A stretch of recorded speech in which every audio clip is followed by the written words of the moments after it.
Hello there, Lunar Squadron, and welcome back to the channel. Now, if you remember a few weeks ago, we made a video breaking down the official PlayStation Store page for Marvel Spider-Man 2 that went live around the same time as the pre-orders.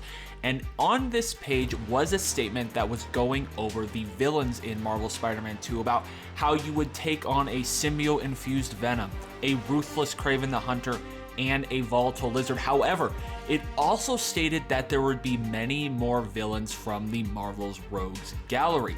And ever since this statement, a lot of us have been wondering, who could these possible additional villains be in Marvel Spider-Man 2? This is something that Andreas and I have sat down and talked about and discussed for countless hours. So we went ahead and made a top 10 list of the villains we would most like to see in Marvel's Spider-Man 2.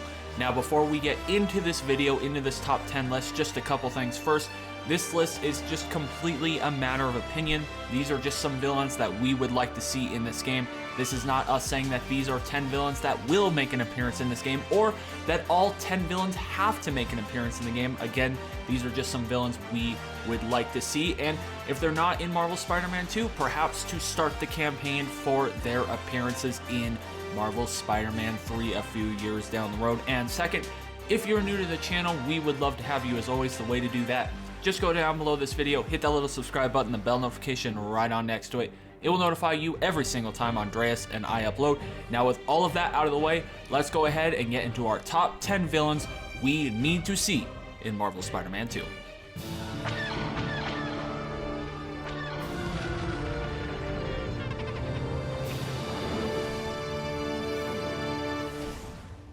Coming in at number 10 on our list is a villain that has been a part of the Spider-Man Rogues Gallery since all the way back in 1981. For those of you who don't know who I'm talking about, I am talking about the infamous Hydro Man. Now, this isn't one of the biggest Spider-Man villains, but Nick, this would be a cool inclusion for this game. Yeah, the main reason that Hydro Man is on this list is because we are looking to add a couple Villain of the Week type villains to this list, and we believe that Hydro Man is a perfect candidate. He's not a mainstream villain. He's not a super well-known villain, and he just kind of fits the overall vibe of an early game or prologue type villain where we catch up with Peter and Miles in the middle of a fight. Just makes a lot of sense, and like you said, Andreas, he's been around Spider-Man since the 1980s, so it'd be cool to see Insomniac pay homage to a character that's been around for over 40 years. For all of those reasons, he starts off our list. Coming in at number 9 on our list is Jack-o'-lantern. Now, as you all know, this game is set to be released about a week and a half out of Halloween, and so this is really a great time to incorporate Jack-o'-lantern with all of the festive cheer that comes along with Jack-o'-lantern, and so this one just makes sense given the time of release for this game. Yeah, it really does. Two main reasons I wanted to include Jack-o'-lantern on this list. Again, we are looking for more of that Villain of the Week type, and we feel that Jack-o'-lantern fits that bill. Also, like you said, the game comes out October 20th, just 11 days before Halloween. And if you guys remember back to Miles Morales, that came out around Christmas time, and there was a lot of those Christmas vibes and elements in that game. So it would be cool to see Insomniac do something again this time around with Spider-Man 2 around that Halloween season. And Jack-o'-lantern is the perfect character to fit those vibes. So comes in on our list at number 9. Coming in at number 8 on our list is so relevant given the release of Across the Spider-Verse. We know that this villain is going to continue to be relevant with Beyond the Spider-Verse. Of course, I'm talking about Spot. Yeah, this one is a really interesting one. It would be really cool to see Insomniac find a way to make Spot work in this game, but I don't know how much sense he makes as far as making an appearance in this game. We're looking to add some villains that have more relevancy when it comes to Miles Morales, and as you all know, those of you who have seen Across the Spider-Verse, Spot has a huge connection now to Miles Morales. He serves as the main bad guy for the whole Spider-Verse series now. So it'd be really cool to find a way to get him in, but I just don't think Sony's going to want to step all over themselves and have two different iterations of Spot going on at the same time. But we do know that Insomniac Spider-Man is in the Spider-Verse. He does make multiple appearances, cameo appearances in these films, so perhaps that version of Spot can make a brief cameo appearance just to tie it all together, but that could get a little weird. We just wanted to find a way to get some more Miles Morales-oriented characters onto this list, and Spot, just given his relevancy, would be really cool. Coming in at number 7 on our list is a character that a lot of people have been talking about potentially being in Spider-Man 2, again, given that need to incorporate more Miles Morales type villains into this game. I'm talking about Dr. Conrad Marcus, and this is a character that really does bring a key relevance of Venom to the Miles Morales story and impacts Miles Morales in the comics in a way that arguably impacts him greater than Venom impacts Peter Parker. I'm talking about his attack on his parents and even him mortally wounding his mother. So this is a very relevant character for Miles and loops Miles into the Venom storyline potentially for this game. Yeah, it would be a cool way to have Venom have an impact on Miles, like you said, without it being the obvious candidate such as Genki. If they didn't want to go that route, but they wanted to find a way to have the Venom symbiote jump from person to person, this would be a cool callback to that comic line where Miles faces off against Dr. Conrad Marcus as Venom. We just thought it would be a cool one to add to this list. Coming in at number 6 on our list is a villain that we've talked about a few times on this channel now, that being Chameleon. This one is perfectly relevant given that we know Kraven is going to have a high level of involvement in this game, and it would just be a great opportunity to involve Chameleon in this story, given that he is Kraven's half-brother, and they have a very interesting and even abusive relationship between the two. I'd love to see Insomniac's take on this brother dynamic, so I'd love to see Chameleon in this game. Yeah, this one seems like the most obvious one to make an appearance out of all of these villains on this list just because of his connection to Kraven. So we would like to see what Insomniac is able to do with Chameleon, given what you said, Andres, their relationship is like, it's not a very good one. Coming in at number 5 on this list is the Hobgoblin. Now this is one of those where if you don't want to go full-blown Green Goblin, a good diet choice for this game might be to turn to the Hobgoblin, right?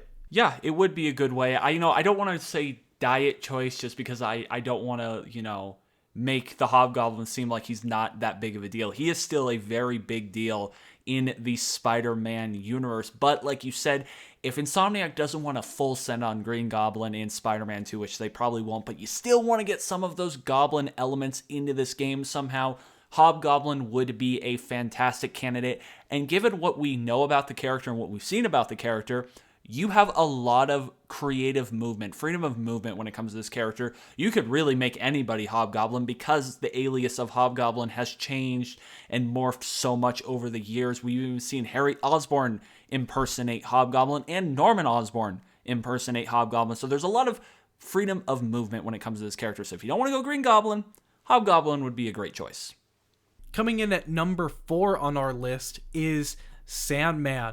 I don't know if it's just me, but I'm recalling back to Spider-Man 3, which was, I guess, the last time that we had Sandman crossing over with Venom on the biggest stage in Spider-Man. So maybe now would be another time to do that again. Yeah, it would be, and we already know that Sandman exists and that Spider-Man has fought Sandman in the Insomniac universe. Peter actually has him trapped in a vial in his backpack. So this one feels like an inevitable outcome that eventually Sandman is going to make his way into one of these Insomniac games. Plus, he is one of the biggest villains ever in the history of Spider-Man's, so he's got to make an appearance at some point, and it would be really cool to see what Insomniac could do with the PS5 technology and Sandman, combining them together, plus the fact that he, like I said, is such an important character to Spider-Man and is established in the Insomniac universe. This just feels like a matter of time at this point. Coming in at number 3 on our list is another huge villain in the Spider-Man universe that was also reduced to a backpack item in the Insomniac Spider-Verse. I'm talking about Mysterio. And while we had, that brief encounter with the person wearing a Mysterio costume at the Halloween party in Spider-Man PS4, I feel like we deserve a bit more Mysterio going forward, and whether that be in Spider-Man 2 or eventually in Spider-Man 3, it's gotta happen sometime, right, Nick? Yeah, it really does, and Mysterio is one of the biggest and most important villains in the history of Spider-Man. He is one of the founding members of the Sinister Six, and it is also interesting, since Marvel Spider-Man wanted to tease and kind of focus on some version of the Sinister Six, that they didn't include Mysterio, even though they established him as existing in the universe, and Spider-Man having fought him before with that Halloween party. Plus, I believe there is actually a comic out there, correct me if I'm wrong, about the Insomniac Spider-Verse that touches on Mysterio and actually introduces Quentin Beck. I could be wrong, but I feel like I remember something like that. He is just an important character. He's one of my favorite villains. I always loved the vibe of Mysterio. Now, one thing I would like to see changed about Mysterio, and this might be sacrilege to some people, I know he's a special effects artist and he doesn't have any real supernatural powers, but I would really find it cool if they found a way to incorporate some supernatural powers for Mysterio outside of just what he's able to do with VFX. I know they kind of teased something like that with the MCU, and I thought that was such a cool and creative way to do it, so I'd like to see Insomniac do something similar to that, but I would just take getting Mysterio at this point. Coming in at number 2 on our list is a villain that a lot of us would love to see incorporated, especially with the involvement of Venom in this game. Of course, I am talking about Carnage. Yes. Now, Carnage is one of my all-time favorite characters in the history of Marvel. He's one of my favorite villains. I would love to see Carnage make an appearance in this game, especially since this game is so heavily focused around the symbiotes. However, I don't know how much sense Carnage would make serving in the main story for this game, just because we know that this story is going to be so busy. I just don't see how Insomniac could find a way to work Carnage in, because he deserves his own level of respect. He deserves the story to revolve around him. So to me, Andreas, it makes the most sense for Carnage to appear in Marvel Spider-Man 2 as more of a standalone DLC, similar to what we saw with The City That Never Sleeps.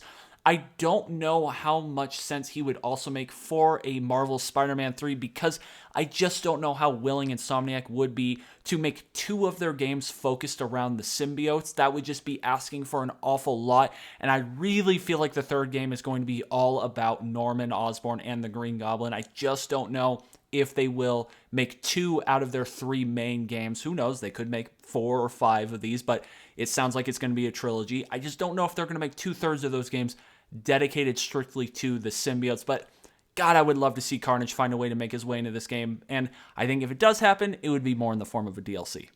Coming in at number 1 on our list is Green Goblin. This is a villain that has been postured to arise in this game with the post-credit scenes of both Marvel Spider-Man 1 and Miles Morales. We know it is a matter of time until the Norman Osborn storyline blossoms into the rise of the Green Goblin in the Insomniac Spider-Verse. Will it happen in Spider-Man 2? Or, like you said, Nick, since this is posturing to be a trilogy, will this happen in an ultimate 3rd game? That seems to really be the question. But, Nick, it seems like the question of Green Goblin is a question of when, not if, right?